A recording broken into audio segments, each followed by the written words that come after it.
quand vous commencez avec Centrix One, ça se peut que ça arrive que vous vous connectiez et que l'interface soit en anglais. Donc, les modules ici, vous allez les voir, vont être inscrits en anglais. Si vous voulez aller changer cette information-là, ça va être dans le haut ici, à côté de votre nom, en haut à droite, on va avoir l'information. En cliquant sur les 3 petits points, on va pouvoir cliquer sur « Mes renseignements ». Et à partir de ce moment-ci, il va y avoir ici la langue de l'interface qu'on va pouvoir venir changer. Donc, on va pouvoir le mettre en français ou en anglais, selon l'utilisateur. Si vous travaillez avec des utilisateurs anglophones, ils vont pouvoir aussi l'utiliser en anglais si eux le désirent. Quand vous allez créer un nouveau contact, il va y avoir aussi la langue de communication qu'on va retrouver ici.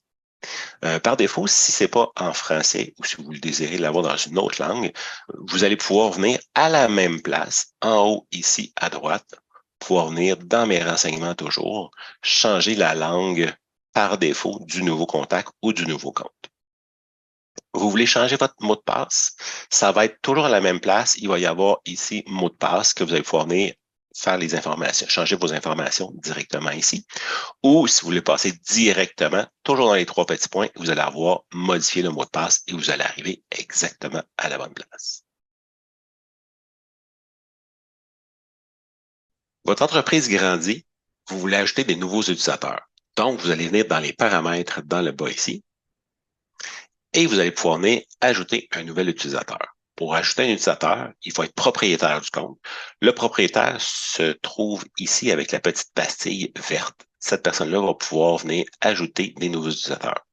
Aussi, les administrateurs vont pouvoir venir ajouter des nouveaux utilisateurs. J'en ai ajouté un nouvel utilisateur. Je rentre les informations ici, le prénom et nom de l'utilisateur, son adresse courriel, le nom de l'utilisateur. Toujours recommandé d'aller mettre la même information, donc le courriel aussi. On va rentrer le mot de passe aussi pour cet utilisateur-là. On va venir déterminer la langue ici. Donc, est-ce qu'on veut que la personne travaille en français ou en anglais, juste ici. Par la suite, on va retrouver ici les accès pour cette personne-là. Est-ce que cette personne-là va pouvoir voir tous les contacts avec le petit crochet comme ça ici, ou si je retire, la personne ne va voir que ses contacts à elle. Donc, si elle est représentant 1, 2, 3 ou 4, la personne va pouvoir voir ce contact-là, sinon, elle ne le verrait pas. Ici, si la personne va se créer une tâche ou si on va créer une tâche pour cette personne-là, est-ce qu'on veut que par défaut, la tâche rentre dans son calendrier? Oui. Donc, je vais retirer le petit crochet ici et à chaque fois qu'elle va créer une nouvelle tâche, la tâche va rentrer directement dans son agenda. Par contre, si au contraire, on ne veut pas que ça aille dans l'agenda, là, je vais venir mettre le petit crochet juste ici. Par la suite, ce qu'on va avoir dans le bas ici, c'est les accès pour être administrateur. Donc, si je viens mettre un petit crochet comme ça ici, la personne va avoir tous les droits. Les droits d'ajouter des utilisateurs, de retirer des utilisateurs, même n'importe quel compte, même les autres utilisateurs, les autres administrateurs. Le rôle, juste ici, on va aller le voir dans quelques instants, un peu plus loin. Par la suite, on va avoir accès aux listes ici. La personne, je pourrais dire, exemple, je vais sélectionner tout et je vais les retirer les droits. Les listes qui sont du côté gauche ne seront pas accessibles à la personne. Les listes qui vont être du côté droit, donc exemple, mes 3 listes qui sont ici.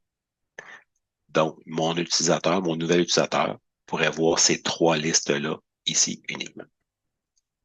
Par la suite, ce que je vais faire, c'est que je vais venir assigner le plan que je veux lui assigner.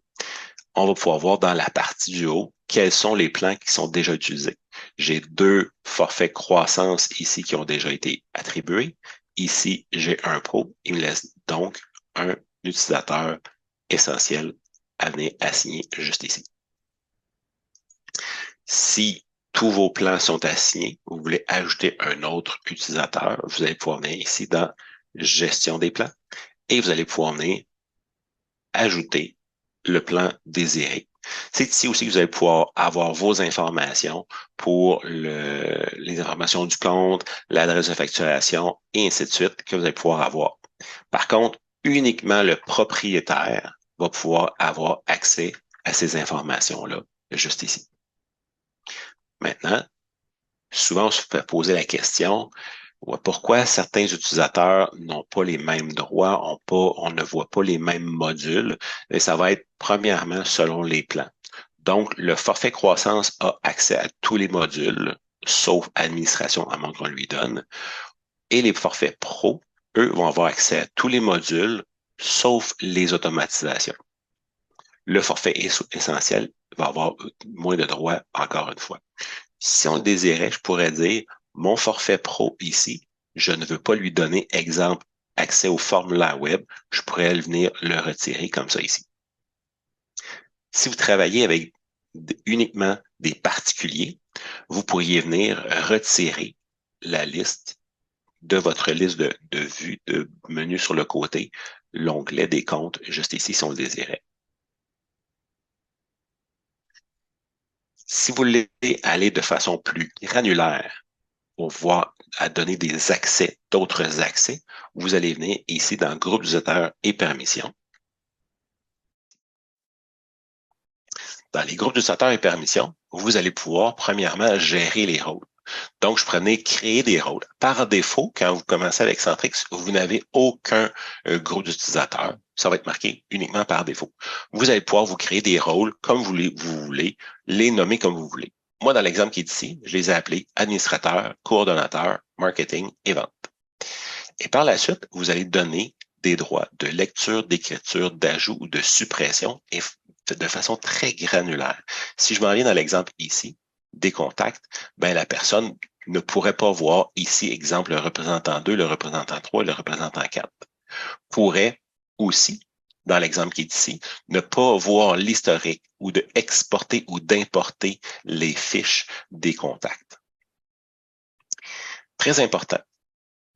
Quand vous allez donner les droits, le groupe par défaut, c'est vraiment le minimum que vous allez donner à tout le monde.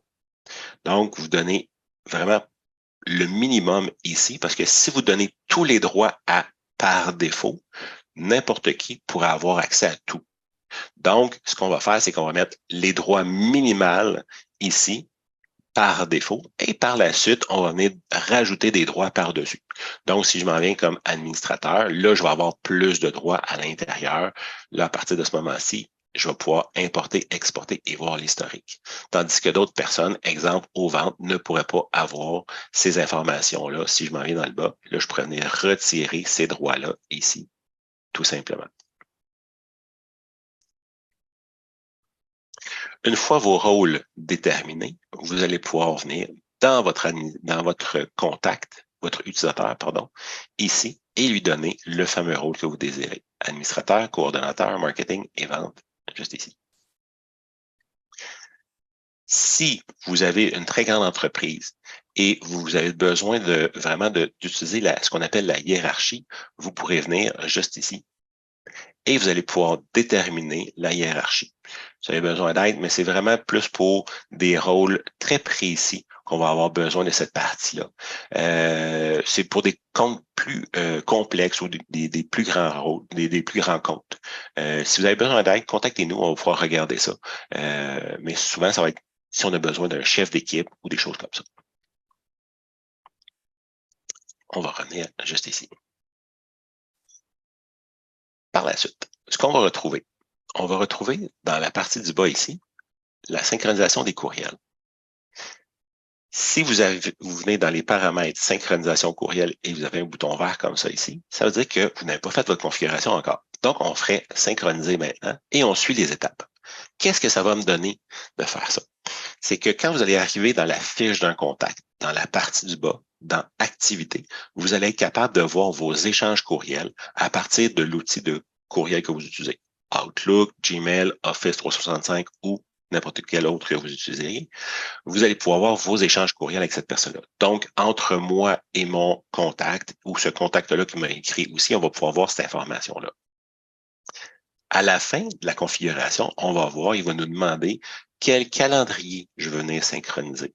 Donc, quand je vais aller créer une nouvelle tâche, il va venir pousser dans mon calendrier que je vais avoir sélectionné ma nouvelle tâche. Par la suite, on va avoir ce qu'on appelle la configuration des DNS. Les DNS, c'est pour permettre à nos serveurs d'envoyer des courriels au nom de votre serveur. Donc, par défaut, si vous ne venez pas configurer ici les DNS, les courriels vont partir d'une adresse qui va être commercial.crmcn.com.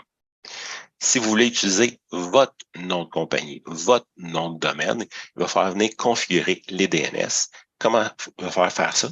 C'est en venant cliquer sur cet article. Et là, vous allez arriver directement dans l'aide ici et vous allez avoir le guide pour pouvoir faire la configuration. Vous suivez les étapes ici. C'est pas très long. Ça prend environ 15 minutes à faire la configuration. Encore une fois, si vous avez besoin d'aide, le support technique va pouvoir vous aider. Vous allez voir, on va en parler vers la fin de cette partie-là. Par la suite, si vous utilisez le logiciel comptable QuickBooks, vous allez pouvoir venir ici et vous allez pouvoir venir vous connecter. À partir de ce moment-là, vous allez voir, le système va vous poser quelques questions. Ça prend 5 minutes, à mon avis, maximum, pour pouvoir faire la connexion avec votre QuickBooks. Donc, tous vos contacts qui vont être dans votre QuickBooks comme des clients, vous allez les voir apparaître dans la liste QuickBooks dans Centrix. Si vous utilisez un autre logiciel comptable comme Akumba ou Sage 50, il va falloir communiquer avec l'équipe technique pour pouvoir faire la configuration de cette partie-là.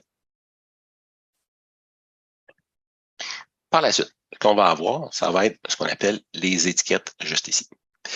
Les étiquettes, c'est vraiment pour, dans les stades de vente, premièrement, ce qu'on va retrouver juste ici, ce côté des petites flèches, premier contact, client contacté, démo planifié plus soumission, et ainsi de suite, ça va être les en-têtes de colonnes dans nos opportunités. Donc, si je reviens ici dans les menus principaux, dans nos opportunités, l'aperçu, on va retrouver nos en-têtes de colonnes, comme je vous disais, premier contact, client contacté, démo planifié, soumission, et ainsi de suite. Vous allez pouvoir changer les 6 en-têtes de colonne juste ici, comme je vous ai montré dans les paramètres et étiquettes. À l'intérieur des étiquettes qu'on retrouve ici, de nos colonnes, de nos en-têtes de colonne, on va avoir des sous-stades de vente qu'on va pouvoir venir sélectionner. Où on va pouvoir les sélectionner? Ça va être à l'intérieur d'une opportunité. Donc, si j'ai premier contact à faire, en attente d'un retour d'appel, appel de courtoisie fait, client contacté autre, et ainsi de suite, je vais venir ici, je vais rentrer dans une opportunité et on va retrouver les mêmes termes dans le stade de vente juste ici. Et on va retrouver nos mêmes termes juste ici. Autre chose qu'on va retrouver dans nos étiquettes, ça va être les catégories de revenus. Si vous êtes relié avec un logiciel comptable, les catégories de revenus vont déjà être inscrites ici. Par contre, vous allez pouvoir venir vous créer vos propres catégories de revenus, si vous voulez, comme ça ici, avec des sous-catégories si vous le désirez. Les catégories de revenus vont se retrouver, encore une fois, à l'intérieur d'une opportunité, ici. Et c'est ce qu'on va retrouver juste ici, dans nos articles. Par la suite, ce qu'on va avoir dans nos étiquettes toujours, ça va être les sources. La source, bien souvent, ça va être pour savoir de où la personne est arrivée pour nous trouver.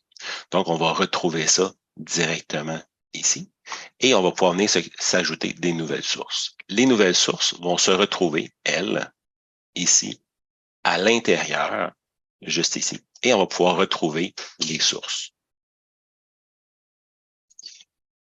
Les stades de vente, les catégories de revenus et les sources vont se retrouver aussi à l'intérieur ici de vos filtres. Vous allez pouvoir venir filtrer sur les stades de vente. On va retrouver comme ça ici. Sur vos sources et sur vos catégories de revenus aussi.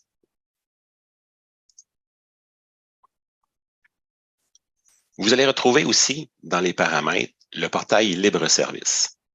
le portail libre-service, c'est ici que vous allez être capable de savoir combien vous avez de comptes et de contacts, combien vous avez envoyé de courriels dans le mois, et ainsi de suite. Et c'est ici que vous allez pouvoir voir toutes ces informations-là.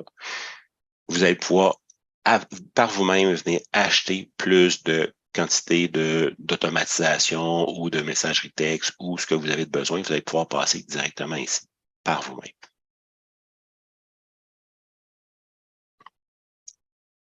Par la suite, on va revenir ici. Et là, on va avoir la création de nos listes. Les listes, toujours très important de ne pas créer trop de listes. Les listes, ici, quand vous allez commencer, vous allez avoir la liste principale uniquement. Vous allez pouvoir venir renommer le terme et vous allez pouvoir venir cliquer sur le petit crayon et vous allez pouvoir changer le terme si vous le désirez. Vous allez pouvoir même supprimer une liste directement ici. Généralement, ce qu'on suggère, c'est une liste client, une liste de prospects ou clients potentiels ou de leads, vous l'appelez comme vous voulez. Peut-être une liste de fournisseurs ou de partenaires, et ainsi de suite. Mais généralement, on va tourner environ dans ces listes-là. Si vous êtes relié avec un logiciel comptable, ben, votre liste client va porter le nom de votre logiciel comptable. Donc, soit QuickBooks, soit Kumba ou Sage 50. Pour ajouter une nouvelle liste, vous allez pouvoir venir l'ajouter directement ici. Et à partir de ce moment-ci, vous allez pouvoir la nommer et soit donner les accès. Je vous ai montré tantôt dans les paramètres comment aller ajouter les accès à des listes pour certains utilisateurs. Mais je pourrais les donner tout de suite à tous les utilisateurs en même temps ou je pourrais les donner un à un par la suite ou les retirer un à un aussi par la suite si je le désirais.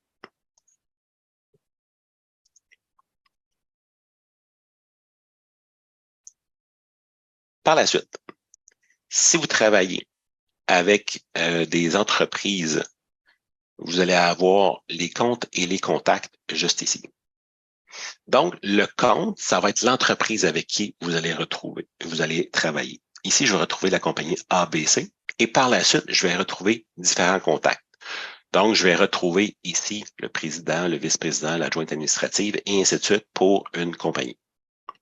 Si vous travaillez que avec des particuliers, vous pourriez, dans les paramètres, comme je vous ai montré tantôt, retirer le droit de voir la liste compte, donc où le menu viendrait plus petit, juste ici. Vous allez voir, vous ne serez pas obligé de venir créer un compte, de venir créer un contact, de venir les jumeler. Vous êtes capable de tout faire à la même place. Vous pouvez ajouter un contact dans un compte. Vous pourriez avoir des contacts sans compte ou des comptes sans contact aussi. Si vous passez directement ici par Ajouter contact, vous allez pouvoir ajouter et le contact et le compte dans la partie du bas. La distinction, c'est que si je viens rentrer le nom d'une société, il va venir me créer de compte. Si je n'ai pas de nom de société, il n'y aura pas de créer de compte dans un cas comme ça. Donc, les informations du haut et du bas, si je n'ai pas de société, c'est comme si c'était un particulier. Ou si je n'ai pas toutes les informations du compte de l'entreprise avec qui la personne va faire affaire, ben c'est pas grave. Je rentre les informations que j'ai besoin et quand je vais connaître le nom de l'entreprise, je vais pouvoir venir l'intégrer ici, l'insérer et à partir de ce moment-là, il va venir vous créer un compte. Les informations très importantes à rentrer, toujours un représentant au minimum pour savoir qui va travailler sur le dossier. Il va y avoir aussi la langue de communication pour les envois de courriel, pour savoir dans quelle langue on veut communiquer avec cette personne-là. Et pour savoir aussi dans quelle liste on va aller déposer le fameux contact ici. Est-ce que c'est un client? Est-ce que c'est un prospect? Est-ce que c'est un fournisseur? Donc, le reste des informations, vous allez pouvoir les rentrer et ainsi de suite. À partir de ce moment-là, vous allez être capable d'avoir toutes vos informations comme vous le désirez et ça va être plus pratique d'avoir vos informations comme ça. Par la suite, vous allez être capable de venir ajouter un champ de profilage. Pour ajouter des champs de profilage, vous allez pouvoir vous créer 70 champs de profilage au niveau des contacts et 70 au niveau des comptes. Si je viens ici pour ajouter un nouveau champ de profilage, ça va être juste ici. Et là, vous allez cliquer sur les trois petits points et vous allez pouvoir venir ajouter un nouveau champ selon ce que vous avez besoin. Soit un champ de type texte, une liste déroulante, qui va ressembler à ça ici, donc avec un choix simple à l'intérieur, un choix multiple, on va le voir avec des cases à cocher, et ainsi de suite. Vous allez avoir différents types de champs que vous pourriez venir vous créer ici, même un champ de type date ou des sections aussi, si vous désirez, vous pourrez venir voir plus en détail ici. Donc, on va retrouver un champ texte comme ça ici, une liste déroulante comme ça ici. Vous allez retrouver aussi votre choix multiple, un champ date, et ainsi de suite. Si vous voulez venir modifier une information, vous venez dans les trois petits points, gérer les champs, et là, vous allez pouvoir arriver ici et venir cliquer sur la petite roue dentelée et venir modifier vos informations. Notez que si vous êtes dans une liste déroulante ou un choix multiple, le système va vous proposer d'avoir de l'information et en français et en anglais. Tous les types, il va vous demander le terme et en français et en anglais. Donc, si vous avez un utilisateur anglophone, il va pouvoir avoir ces informations en anglais sur ce côté-ci. Si vous voulez déplacer les champs à gauche et à droite, ou les monter, ou les placer vraiment comme vous le désirez, vous allez pouvoir venir dans les trois petits points, faire éditer l'ordre, et là, vous allez pouvoir venir les déplacer à gauche, à droite, à votre guise. Par la suite, ce qu'on va avoir, ça se peut que vous n'ayez pas les mêmes informations que moi ici dans vos colonnes. On appelle ça le multicolonne. Vous allez pouvoir venir modifier vos informations qu'on va retrouver ici. Ça se peut qu'il y ait des informations que vous n'avez pas de besoin ou d'autres informations que vous ayez besoin. Ce qu'on va faire, c'est qu'on va venir dans les trois petits points juste ici et on va venir modifier, ajouter une nouvelle ligne ou modifier certaines informations. Je viens cliquer ici. Le système va me proposer mes champs de base de Centrix. Et vous allez pouvoir venir aussi ajouter vos champs de profilage, vos champs personnalisés aussi. Vous pourriez aussi changer l'entête de votre colonne en cliquant directement sur l'entête ici. Et là, vous allez pouvoir mettre d'autres informations si vous désirez. Les entêtes de colonne, ce qui est intéressant, c'est que vous allez pouvoir cliquer sur l'entête de la colonne et il va être classé par ordre croissant si je clique un coup. Et si je reclique un deuxième coup, il va être classé par ordre décroissant, comme ça ici.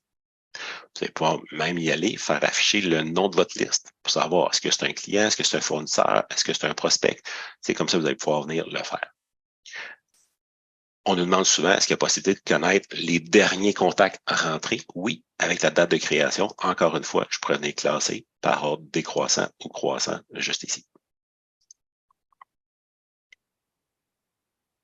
Par la suite, ce qu'on va avoir, c'est l'importation des comptes et des contacts. Ce qu'on va venir voir ici, c'est qu'on va pouvoir venir importer notre liste. Et là, je vais venir sélectionner, je vais venir choisir le document que je veux. Dans Formation, je viens chercher un fichier Excel et je vais venir l'insérer ici et je vais faire charger. Ici, je viens sélectionner la liste où je veux faire mon importation. Par contre, je pourrais venir, si la liste n'existait pas, je pourrais venir créer une nouvelle liste directement ici. Par la suite, ce qu'on va avoir, c'est quand je vais venir ici sélectionner, je vais faire ma prochaine étape et là, je vais pouvoir venir faire mon association. L'association de mes informations. Vous allez voir, ça se peut que parfois que l'information soit pas bien sélectionnée. Vous allez venir sélectionner vos informations ici. Donc, j'ai sélectionné, j'ai le nom, j'ai sélectionné ma colonne nom de mon fichier Excel, prénom, et ainsi de suite. Vous allez même pouvoir avoir vos champs personnalisés que vous auriez créés au préalable. Vous pourriez venir les sélectionner aussi. Ici, on voit que j'ai des informations sur la compagnie, mais ici, on n'en parle pas de la compagnie du tout. Pourquoi? Ben, c'est que ça se retrouve dans la section ici du haut, dans la section compte. Et là, je vais avoir le nom de la compagnie que je vais pouvoir retrouver, ainsi que l'adresse, et ainsi de suite. Une fois terminé, vous allez faire importer les données et vous suivez les étapes. Vous allez voir, ça se fait très facilement. Si jamais vous avez besoin d'aide vous voudriez avoir un gabarit pour vous aider, pour vous guider, ben vous allez pouvoir le retrouver dans l'aide. Je vais vous montrer tantôt l'aide aussi dans le haut, juste ici. Et vous allez avoir un gabarit qui pourrait juste vous aider à partir de ce moment-là. À l'intérieur d'un contact, je vais retrouver mes informations comme ça ici. Donc, j'ai mes informations, je vais avoir des tâches que je pourrais venir créer pour un contact en particulier. Je pourrais avoir des opportunités aussi qui seraient reliées avec un contact. Je pourrais avoir des documents aussi. Si je bascule vers le nom de la société, je vais retrouver ici toutes mes notes et toutes mes tâches en lien avec tous mes contacts qui travaillent pour cette compagnie-là ici. Si je veux ajouter un nouveau contact, je vais pouvoir venir cliquer sur le petit plus ici et le système va déjà pré-remplir les informations pour moi, donc Café International, Rue du Parrain, Montréal, et ainsi de suite, qu'on va pouvoir avoir directement dans la fiche du nouveau contact qu'on va aller créer. Si je viens créer une tâche ici au niveau du compte, la tâche va se répéter dans chacun de vos contacts. Donc, si je viens créer une tâche ici, si je rentre dans la fiche de Philippe, de François ou de Julie, vous allez les retrouver dans les trois utilisateurs, dans les trois contacts de ce compte-là. Vous allez avoir aussi vos documents, comme je vous disais il y a quelques instants, juste ici. Si je rebascule vers mon contact, vous allez retrouver aussi dans le bas dans quelle liste votre contact va se retrouver. Vous êtes capable aussi de venir voir vos courriels synchronisés que je vous parlais au début qu'on a synchronisé avec les paramètres. Donc, il va faire une relecture de votre outil de courriel que vous avez présentement. Donc, à chaque fois que vous allez écrire à ce contact-là ou que ce contact-là va vous écrire, vous allez voir vos échanges dans le bas ici. Dans Campagne, ça va être les courriels envoyés de Centrix One, que ce soit des courriels de masse, des courriels uniques ou des courriels automatisés aussi. Si vous êtes relié avec la téléphonie IP et que vous l'avez relié avec Centrix, vous allez pouvoir écouter vos appels enregistrés ici si vous le désirez.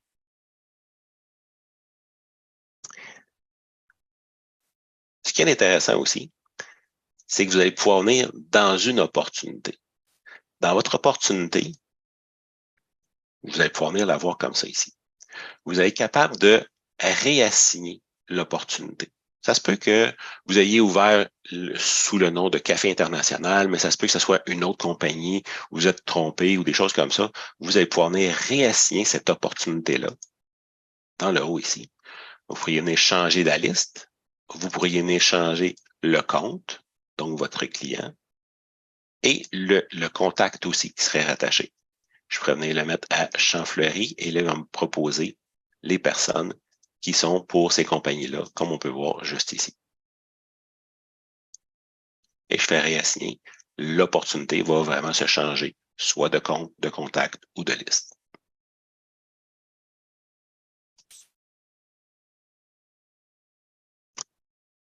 Finalement, ce qu'on veut vous expliquer aussi, c'est que vous allez être capable de venir dans le bas, juste ici, et de cliquer sur, si vous avez besoin d'aide, sur le bouton pour le chat. Vous allez pouvoir voir ici vos anciennes conversations. Vous allez pouvoir aussi poser vos questions directement ici.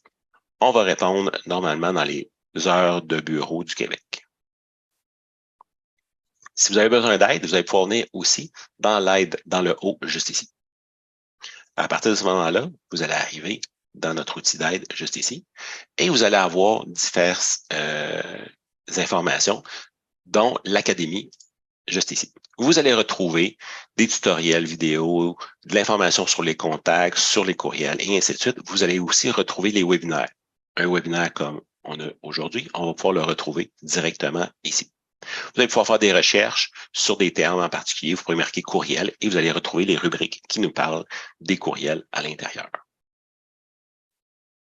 Par la suite, si vous avez besoin de signaler un problème technique, vous allez pouvoir venir directement cliquer ici. Et à partir de ce moment-là, vous allez pouvoir ouvrir un billet pour le support technique. On est toujours fervent d'avoir vos suggestions. Donc, vous allez pouvoir venir suggérer, soumettre vos idées d'amélioration. On aime beaucoup améliorer le système et on y va souvent grâce à vous, selon vos demandes. Vous avez besoin d'accompagnement privé? Vous allez pouvoir venir cliquer juste ici. Vous allez pouvoir avoir de l'aide pour la création de gabarits de courriel, par exemple, pour personnaliser des courriels, pour Souvent, on se demandait est-ce que mon courriel est bien structuré et ainsi de suite. Vous allez pouvoir le voir là. Pour l'aide à la création d'automatisation aussi. Souvent, on est un peu plus craintif au début. Première automatisation, je ne suis pas tout à fait sûr. J'ai besoin de quelqu'un qui vienne m'aider. Pour l'importation de vos données aussi, pour vous aider à faire du ménage à votre base de données. Donc, on va pouvoir venir vous aider à travers tout ça. Vous pourriez établir aussi une logique de vos processus pour la configuration de vos DNS et ainsi de suite. Vous pourriez aussi mettre en place une structure pour bien démarrer. Vous n'êtes pas sûr, OK, est-ce que j'ai créé trop de listes? Est-ce que le nom de ma liste est correct? Et des choses comme ça. Vous avez besoin d'aide pour créer des formulaires. Vous allez pouvoir y aller aussi.